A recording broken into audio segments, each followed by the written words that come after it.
this portion of the Java Sea is a popular shipping channel, and I'd imagine that has pros and cons. The pros, you have some civilian ships that are out there that could spot this or could join the search.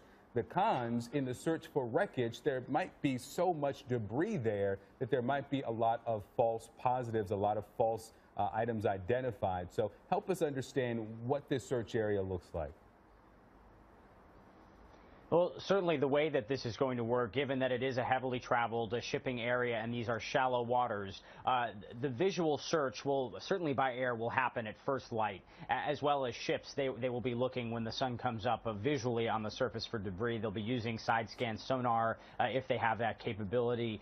But what ships are doing right now, what the larger ships can do and will do, is they will stop for the evening and they'll turn on their own big searchlights, and those searchlights will scan the water. Perhaps some, and we don't know what's happening on those ships, but presumably if they have large searchlights, there will be people at all hours that are at least monitoring the surroundings as they would normally. And if they do spot anything, any debris, any survivors, they would alert. So in that sense, you do have a lot more eyeballs that are out there, even in these evening hours, than certainly there were during the search for MH370 in the southern Indian Ocean, which it took a long time just for ships to get out to the search zone, going through very treacherous waters.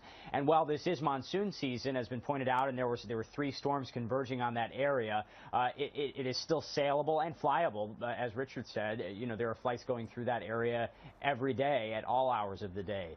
But the really big search, Victor, will happen in the morning, and this is just going to have to be such an agonizing night for these families. Because until they have answers one way or the other, they're clinging on to hope that perhaps their loved ones might still be alive, and they're waiting for that word, and they don't know, and they won't know until they get the answer about what happened to this plane, an answer that we likely won't have for a while, at least during the overnight hours into tomorrow morning.